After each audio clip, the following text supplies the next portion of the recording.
Okay, so we got one down here.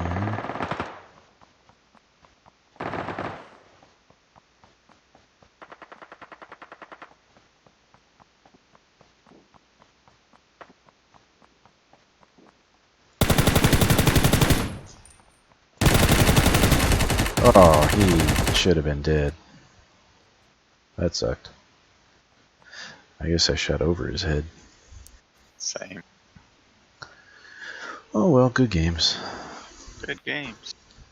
Overall, I like it. It's not quite as put together as PUBG, but there's got so many more options and potential for me that it's pretty fun and good for a once in a while route. Something to mix things up. Definitely. See ya. Good luck trying to get Trent to play. I'm not even gonna try. He doesn't play games anymore. See you, man.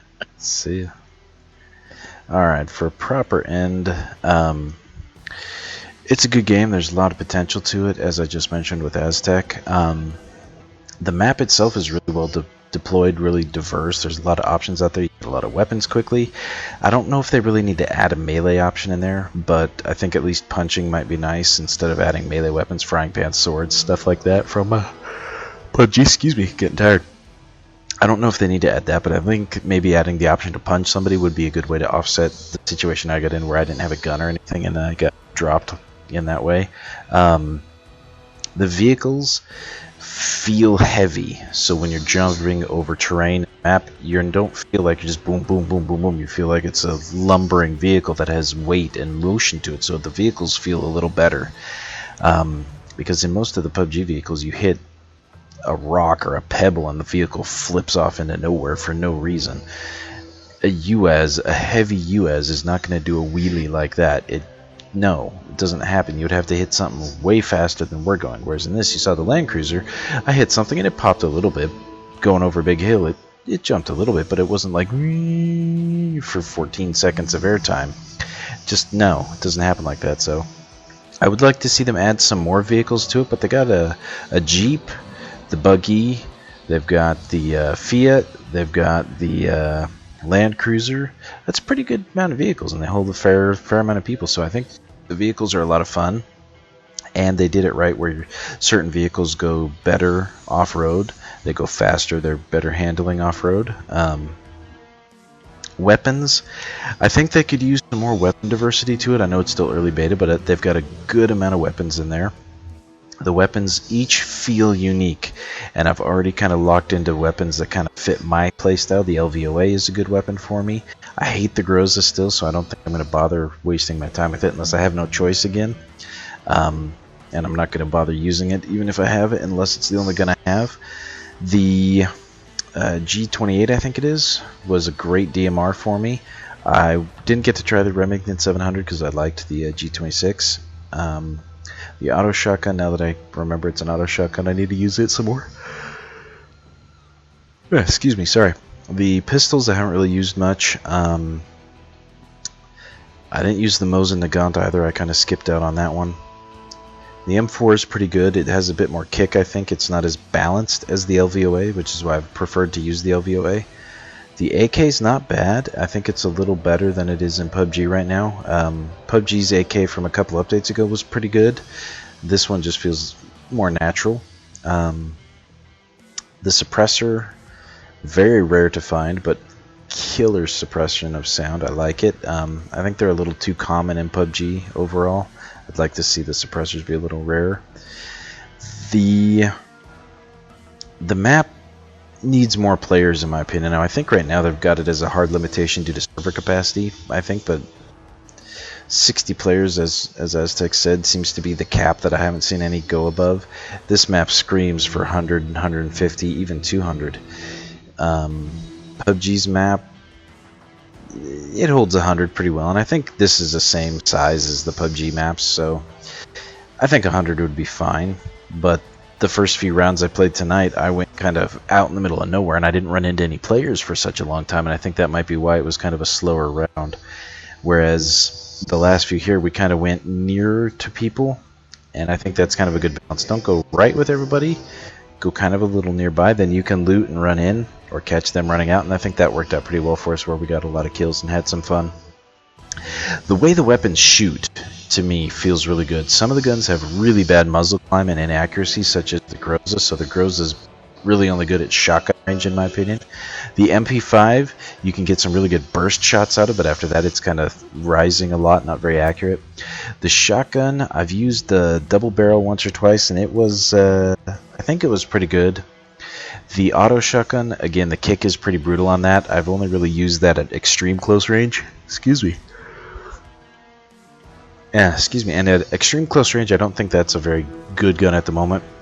That could just be because I'm lagging out being from America playing in Taiwan. But the way the weapons, the bullets travel out of the weapons, the recoil, all of that seems very good. So switching between auto and single fire is fantastic. The way they default into automatic mode, if it's an auto gun, I think is fantastically helpful, because in PUBG and even Fortnite, a lot of the time the first thing you want to do is switch your gun from single straight into fully auto, because if you engage at close range, that's the only way you're really going to get to play properly. So switching over into full auto it's gotten me killed so many times in PUBG because I forget to switch it into that. But in this, it defaults to that, so it's much more intuitive to play. The way your inventory auto-equips to your gun, I love that. It saves a lot of time. Now you can go in there and customize it, tweak it, add 2 scopes to your gun so you can quick swap between them. Love it. Makes it so fantastically easy to get in there and customize your weapons and use them the way you want. You spend more time playing than you do actually looting and configuring your inventory. So I think it's a little bit of a good improvement over what PUBG does. Now, bullet travel, accuracy, and hit. I don't know what the tick rate is at this. I don't know anything beyond just jumping in and playing it, and the one Reddit thread I looked at to actually figure out how to drop ammo, limited quantities of ammo. So, knowing that the bullets travel straighter over longer distances feels more realistic. It feels more accurate. I feel like I'm doing what I intend my bullets to do a lot better. You don't have to lead your target as much. Now, the leading I was doing earlier is because I know I'm playing with anywhere between 1 and 2 seconds of latency. So that I kind of have to factor in. But if you remove that, the bullets pretty much feel bang on to the target. Whereas PUBG, even if I play on a North American server, you've seen it in any of my other streams or any of my other videos, I have to lead them off by a fairly large amount to actually get my bullets to connect. And then when you add in latency jumps, you have to change your lead amount by way too much, and it just doesn't feel right. Armor in this actually feels like it plays into helping you. Level 1, level 2 helmet, they don't have any facial cover, so I've had a few shots where I popped them square in the face, boom, insta headshot. I had another one where I think I popped them in the helmet and it didn't kill them. That's the benefit of armor. I had another one where that person charged me and I knocked off all their armor. I saw their clothes change, so I took their armor off, but I didn't kill them because the armor did its job. I have yet to feel like I've encountered anybody who's cheating. It feels like the weapons are accurate. You feel like you're playing and connected to it, whereas PUBG, you feel kind of like you're driving the game. Now, it sounds like I'm really ragging on PUBG, and I'm not intending it to come across that way, because I really like what PUBG does. I like the way the game plays. I like the way it feels, and there's a lot of aspects over this that PUBG has. But this game feels like they're delivering on the promises of the Battle Royale game, giving you the different playstyles. If you want to jump into a firefight and just run a gun, it's very easy to do, as you saw. If, however, you want to be a little more tactical and sneak up on somebody, you can. And the way the map changes randomly, they've given it 4, 5, 6, 7, 8 different weather modes, and then they just randomly cycle through them every circle. I love that. That's one of the things I miss the most about pre-launch PUBG is the weather options, because I loved fog, I loved the storm. It may not have been dynamic, but it completely changed how the game feels. And I think they can do a little bit more in this with sound dampening and some of the other things with the way the fog plays out, but being able to be in the map, run around, and all of a sudden it's sunny, and then slowly the fog rolls in, or you're in a thunderstorm, then it turns into a typhoon, and then back to a sunny, cloudy day. It may be a little faster than it should be, but it's awesome. I would love to see them add a day-night cycle into this as well, and add lighting changes, and then potentially NVG to the game as well. So tonight was the 3rd time I've played. I went from 3rd up to this, so how many games do I have now? Stats. I've got 8 single-player games now and 8 multiplayer. So I have 16 games in. 14 of those games were tonight, and I already really like the game. This this is a little rougher than PUBG was when I first started playing PUBG, but the game is already light years ahead of what matters, and that's the feel of the game, the playability of the game. Yeah, it's got bugs, but the bugs don't kill the gameplay like in early PUBG when you have 5 seconds to pick an item up or a door randomly opens and closes. I have a video on YouTube, Ripskin16 on YouTube, where I'm showcasing some of the lag and the server desyncs and things, and I have yet to experience any of that in this game, and I'm playing on the other side of the planet. So I think the core of the game here is way ahead of where PUBG is. Even today, sometimes I feel that this was better than PUBG's experience. But graphical stability, handling of other player latency, because you can see some of the other players stuttering, things like that I think are where PUBG currently is much farther ahead, and it should be a year and a half on from beta and release. So this was a lot of fun.